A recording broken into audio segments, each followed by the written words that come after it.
കുരുവംശ രാജകുമാരന്മാരായ പാണ്ഡവരെയും കൗരവരെയും ഒക്കെ ആയുധവിദ്യയുടെ ബാലപാഠങ്ങൾ അഭ്യസിപ്പിച്ചത് കൃപാചാര്യരുടെ നേതൃത്വത്തിലാണ്. തൻ്റെ പേരക്കുട്ടികൾക്ക് അതുല്യനായ ഒരു ഗുരുവിനെ വേണമെന്ന് ആഗ്രഹിച്ചിരുന്ന ഭീഷ്മരുടെ മുന്നിലേക്ക് വളരെ യാദൃച്ഛികമായിട്ട് ഒരു നിയോഗം എന്നോണമാണ് ദ്രോണർ വന്നു ചേരുന്നത്. ഭരദ്വാജ മഹർഷിയുടെ പുത്രനാണ് ദ്രോണർ.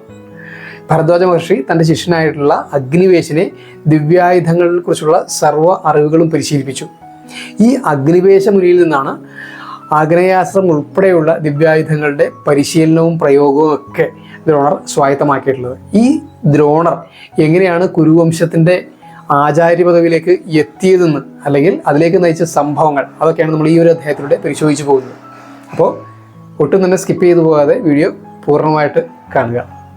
പാഞ്ചാല രാജാവായ പൃഷതൻ്റെ പുത്രനാണ് ദ്രുപദൻ. ഈ ദ്രുപദ രാജകുമാരൻ്റെ പഠന കാലഘട്ടവും നടന്നിട്ടുള്ളത് ഭരദ്വാജ മഹർഷിയുടെ ആശ്രമത്തിലായിരുന്നു. ഈ ഗുരുകുല കാലഘട്ടത്തിൽ ദ്രോണനും ഈ ദ്രുപദ രാജകുമാരനും ഒക്കെ വളരെ അടുപ്പമുള്ള സുഹൃത്തുക്കളായിരുന്നു. ഗുരുകുല കാലഘട്ടം പിന്നിട്ട് കഴിഞ്ഞപ്പോൾ പാഞ്ചാല രാജ്യത്തെ രാജാവായിട്ട് ദ്രുപദൻ അഭിഷേകം ചെയ്യപ്പെട്ടു. ദ്രോണരാകട്ടെ തൻ്റെ അസ്ത്രശസ്ത്ര വിദ്യകളിൽ കൂടുതൽ മികവ് നേടാനായിട്ട് പരശുരാമൻ്റെ ശിഷ്യത്വം സ്വീകരിക്കുകയാണുണ്ടായത്. തൻ്റെ ശിഷ്യനിൽ സംപ്രീതനായിട്ടുള്ള പരശുരാമൻ തൻ്റെ കൈവശമുണ്ടായിരുന്ന ദിവ്യായുധങ്ങൾ ശിഷ്യന് നൽകുകയും ചെയ്തു. ആയുധങ്ങളുടെ അമൂല്യമായിട്ടുള്ള സമ്പത്ത് നേടിയ ദ്രോണർ തൻ്റെ പഴയകാല സഹപാഠിയായിട്ടുള്ള ദ്രുപദനെ ഓർമ്മിക്കുകയും അദ്ദേഹത്തെ കാണാനായിട്ട് പാഞ്ചാല രാജധാനിയിൽ എത്തിച്ചേരുകയും ചെയ്തു. രാജധാനിയിലെത്തിയ ദ്രോണൻ തൻ്റെ കൂട്ടുകാരനായിട്ടുള്ള ദ്രോണൻ തൻ്റെ സ്നേഹിത എന്ന് സംബോധന ചെയ്തത് ദ്രുപദ മഹാരാജാവിന് ഒട്ടും തന്നെ ഇഷ്ടപ്പെട്ടില്ല.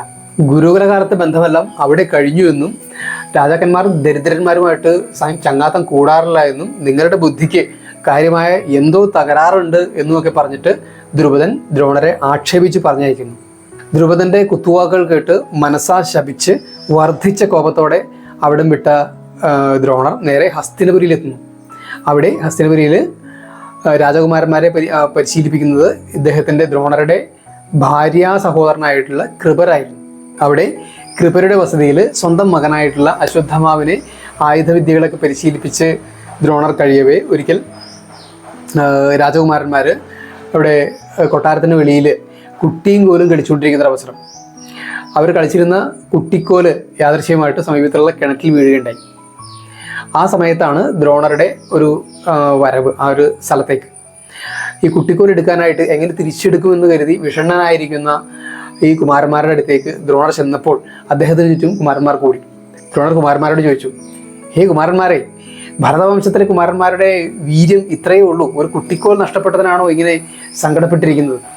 നിങ്ങളെനിക്ക് ആഹാരം തരുമെങ്കിൽ നിങ്ങളുടെ കിണറ്റിൽ വീണു പോയിട്ടുള്ള കുട്ടിക്കോല് വളരെ നിഷ്പ്രയാസം ഞാൻ എടുത്തു തരാം.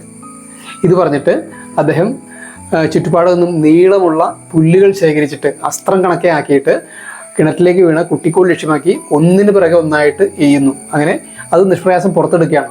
ഈ ഒരു വിദ്യ കണ്ടു നിന്നിട്ട് രാജകുമാരന്മാർ അത്ഭുത പരതന്ത്രരായി നിൽക്കുകയാണ്. അങ്ങേക്ക് എന്താണ് വേണ്ടതെന്നുള്ള ചോദ്യത്തിന് ദ്രോണർ കുമാരന്മാരോട് പറഞ്ഞു, നിങ്ങൾ പ്രത്യേകിച്ച് ഒന്നും ചെയ്യേണ്ടതില്ല, നിങ്ങൾ ഇവിടെ കണ്ട കാഴ്ചകൾ അതേപടി ഭീഷ്മപിതാമഹൻ്റെ അടുത്ത് നിന്ന് പറഞ്ഞാൽ മാത്രം മതിയാവും, ചെയ്യേണ്ടത് അദ്ദേഹം ചെയ്തോളൂ എന്ന് മാത്രം പറഞ്ഞു. രാജകുമാരന്മാരുടെ വിവരണം കേട്ട ഭീഷ്മർക്ക് അവർ പറയുന്ന ബ്രാഹ്മണൻ അത് ദ്രോണർ തന്നെയാണെന്ന് എളുപ്പത്തിൽ മനസ്സിലായി. അവർക്ക് കിട്ടാവുന്നതിൽ വെച്ച് ഏറ്റവും മികച്ച ഗുരു ദ്രോണർ തന്നെയാണെന്ന് ഉറപ്പിച്ചിട്ട് അദ്ദേഹത്തെ കൊട്ടാരത്തിലേക്ക് ആളയച്ചു വരുത്തുകയുണ്ടായത്. രാജകൊട്ടാരത്തിലെത്തിയ ദ്രോണരിൽ നിന്നും ഗുരുകുലകാലം മുതൽ ദ്രുപദനാൽ അപമാനിതനായതുവരെയുള്ള വിവരങ്ങൾ കൃത്യമായിട്ട് ഭീഷ്മൻ ചോദിച്ചറിഞ്ഞു. അതിനുശേഷം കുരുവംശത്തിൻ്റെ ആചാര്യ പദവി ഏറ്റെടുക്കാൻ അദ്ദേഹം അങ്ങോട്ട് അഭ്യർത്ഥിക്കാനുണ്ടായത്. അവിടെ മുതൽ തുടങ്ങുന്നു കുരുവംശ രാജകുമാരന്മാരുടെ ശസ്ത്രവിദ്യകളിലെ പാഠവും. ഇങ്ങനെ കഥ പറഞ്ഞു പോകുമ്പോൾ ഏതെങ്കിലും ഏടുകളൊക്കെ വിട്ടുപോകാനിടയുണ്ട്. അപ്പോൾ അത്തരം കാര്യങ്ങളൊക്കെ നിങ്ങൾക്ക് അറിയുമെങ്കിൽ അതൊന്ന് ഒരു കമൻ്റായിട്ട് എഴുതി ഓർമ്മിപ്പിക്കുക. അപ്പോൾ അടുത്ത വീഡിയോയുമായിട്ട് അടുത്തൊരു ഏടുമായിട്ട് അടുത്ത വീഡിയോ കാണാം. എല്ലാവർക്കും നമസ്കാരം.